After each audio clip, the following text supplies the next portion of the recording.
ഇന്ന് സ്വാതന്ത്ര്യ ദിനം. ഇന്ത്യക്ക് സ്വാതന്ത്ര്യം ലഭിച്ചിട്ട് ഇന്നേക്ക് 77 വർഷം പൂർത്തീകരിക്കപ്പെടുകയും 78ാമത്തെ വർഷത്തിലേക്ക് പ്രവേശിക്കുകയും ചെയ്യുകയാണ്.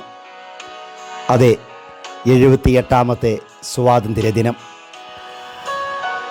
ബ്രിട്ടീഷുകാരുടെ ഭരണം അവസാനിപ്പിച്ച് ഇന്ത്യ സ്വാതന്ത്ര്യം നേടിയതിൻ്റെയും 1947 ഇന്ത്യ ഒരു സ്വതന്ത്ര രാജ്യമായതിൻ്റെയും ഓർമ്മയ്ക്കായി എല്ലാ വർഷവും ഓഗസ്റ്റ് 15 നാം സ്വാതന്ത്ര്യദിനമായി ആചരിക്കുന്നു. ഈ ദിവസം രാജ്യത്ത് ഒട്ടനവധി ആഘോഷ പരിപാടികൾ നടക്കുന്നു. രാജ്യത്തുടനീളം ഇന്ന് ഇന്ത്യയുടെ ദേശീയ പതാക ഉയർത്തുന്നു. അങ്ങ് ഡൽഹിയിലുള്ള ചെങ്കോട്ടയിൽ നമ്മുടെ ബഹുമാനപ്പെട്ട പ്രധാനമന്ത്രി ദേശീയ പതാക ഉയർത്തി. തുടർന്ന് രാജ്യത്തെ അഭിസംബോധന ചെയ്ത് സംസാരിക്കും. നമ്മുടെ രാജ്യം സ്വാതന്ത്ര്യമാകുവാൻ വേണ്ടി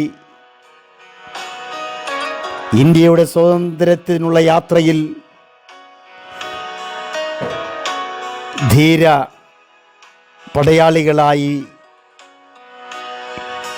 വീരമൃത്യു പ്രാപിച്ച ജവാന്മാർക്കും മറ്റുള്ളവർക്കും ആദരാഞ്ജലികളും ഇന്ന് പ്രധാനമന്ത്രി അർപ്പിക്കും. വാസ്തവത്തിൽ 78 വർഷമായിട്ടും നമുക്ക് ഓരോരുത്തർക്കും യഥാർത്ഥമായ സ്വാതന്ത്ര്യം ലഭിച്ചിട്ടുണ്ടോ എന്ന് നാം ചിന്തിക്കണം. 1947 ശേഷം നമ്മുടെ ഭാരതം കുതിച്ചുയർന്നു. ഒരുപാട് ഉയരുവാനിടയായി തീർന്നു. ബ്രിട്ടീഷ് ഗവൺമെൻറ്റിൻ്റെ കീഴിൽ അടിമകളെ പോലെ ജീവിക്കേണ്ടി വന്ന ഇന്ത്യൻ ജനതയ്ക്ക് വലിയ സ്വാതന്ത്ര്യം ലഭിച്ചു. സ്വാതന്ത്ര്യം അതിൻ്റെ പരമനന്മയായ ദൈവിക പ്രവൃത്തിയിൽ നിർണായകമായി ബന്ധിക്കപ്പെടാത്തിടത്തോളം കാലം നന്മയ്ക്കും തിന്മയ്ക്കുമിടയിൽ തെരഞ്ഞെടുപ്പ് നടത്തുന്നതിന് സാധ്യതയുണ്ട്. പൂർണ്ണതയിലേക്ക് വളരുന്നതിനോ പരാജയപ്പെട്ട് നശിക്കുന്നതിനോ ഉള്ള സാധ്യതയുണ്ട്. ഇത് യഥാർത്ഥ പ്രവൃത്തികളെ വ്യക്തിരഹിതമാക്കുന്നു.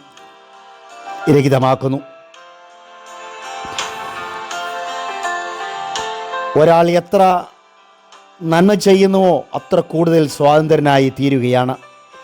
നന്മയുടെയും നീതിയുടെയും വഴിയിലൂടെ അല്ലാത്ത യാത്ര സ്വാതന്ത്ര്യമല്ല. സ്വാതന്ത്ര്യം മനുഷ്യനെ അവൻ്റെ പ്രവർത്തികളുടെ ഉത്തരവാദി ആക്കുകയാണ്. അവ എത്രമാത്രം സ്വമനസ്സാ ചെയ്യപ്പെട്ടവയാകുന്നു എന്നതിനെ ആശ്രയിച്ചിരിക്കും അത്.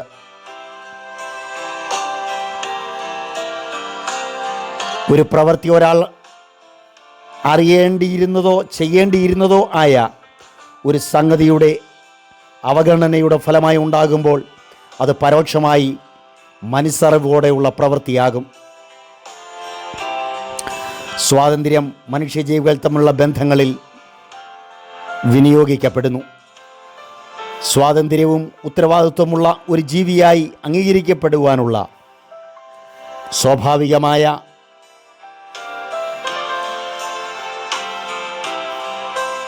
അവകാശം ദൈവേച്ഛയിൽ സൃഷ്ടിക്കപ്പെട്ട ഓരോ മനുഷ്യ വ്യക്തിക്കുമുണ്ട്. ഇത് അംഗീകരിക്കാൻ എല്ലാവർക്കും കടമയുമുണ്ട്. സ്വാതന്ത്ര്യം വിനിയോഗിക്കാനുള്ള അവകാശം പ്രത്യേകിച്ച് ധാർമ്മികതയും മതപരവുമായ കാര്യങ്ങളിൽ മനുഷ്യ വ്യക്തിയുടെ മാഹാത്മ്യത്വത്തിൻ്റെ അവിഭാജ്യ ഘടകമാണെന്ന് നാം ഓർക്കണം. ഈ അവകാശം പൊതുനന്മയുടെയും ക്രമസമാധാനത്തിൻ്റെയും പരിധിക്കുള്ളിൽ രാഷ്ട്രാധികാരത്താൽ അംഗീകരിക്കപ്പെടുകയും സംരക്ഷിക്കപ്പെടുകയും വേണം. സ്വാതന്ത്ര്യത്തിനെതിരായുള്ള ഭീഷണികൾ, സ്വാതന്ത്ര്യത്തിൻ്റെ വിനിയോഗം എല്ലാം പറയാനും എല്ലാം ചെയ്യാനുമുള്ള അവകാശം ഉൾക്കൊള്ളുന്നില്ല. ഈ സ്വാതന്ത്ര്യത്തിൻ്റെ ദിനത്തിൽ സാമൂഹികവും രാഷ്ട്രീയവും സാംസ്കാരികവുമായ വ്യവസ്ഥകൾ അവഗണിക്കപ്പെടാതെ അന്ധതയുടെയും അനീതിയുടേതുമായ സാഹചര്യങ്ങൾ ധാർമ്മിക ജീവിതത്തെ മുറിപ്പെടുത്താതെയും അങ്ങനെ മറ്റുള്ളവർ ശക്തരാകാതിരിക്കേണ്ടതിനും ദുർബലരെയും ബലഹീനരെയും ചേർത്ത് നിർത്തി സ്വാതന്ത്ര്യത്തിൻ്റെ അമൃതം ഭക്ഷിച്ചുകൊണ്ട് മുന്നോട്ട് കടന്നു പോകുവാൻ ഇന്ത്യയിലുള്ള എല്ലാ ജനതകളെയും ദൈവം സഹായിക്കട്ടെ. അനുഗ്രഹീതമായ ഒരു വർഷം ദൈവം നമുക്ക് തരട്ടെ. ഭരണചക്ര ചലിപ്പിക്കുന്ന നമ്മുടെ ഭരണാധികാരികളെ ഓർത്ത് നമുക്ക് പ്രാർത്ഥിക്കാം. ദൈവമായ കർത്താവ് ഈ രാജ്യം ഭരിക്കേണ്ടതിന് അവരെ സഹായിക്കുമാറാകട്ടെ. അപ്പോൾ തന്നെ ഇന്ത്യക്ക് വേണ്ടി, ഇന്ത്യയുടെ സ്വാതന്ത്ര്യത്തിന് വേണ്ടി അഹോരാത്രം അധ്വാനിച്ച് മരിക്കപ്പെട്ടവരും ഇന്ന് ജീവിച്ചിരിക്കുന്നവരുമായ സ്വതന്ത്ര സേനാനികളെ നിങ്ങൾക്ക് ഞങ്ങളുടെ ബിഗ് സല്യൂട്ട്. ദൈവം നിങ്ങളെ അനുഗ്രഹിക്കുമാറാകട്ടെ.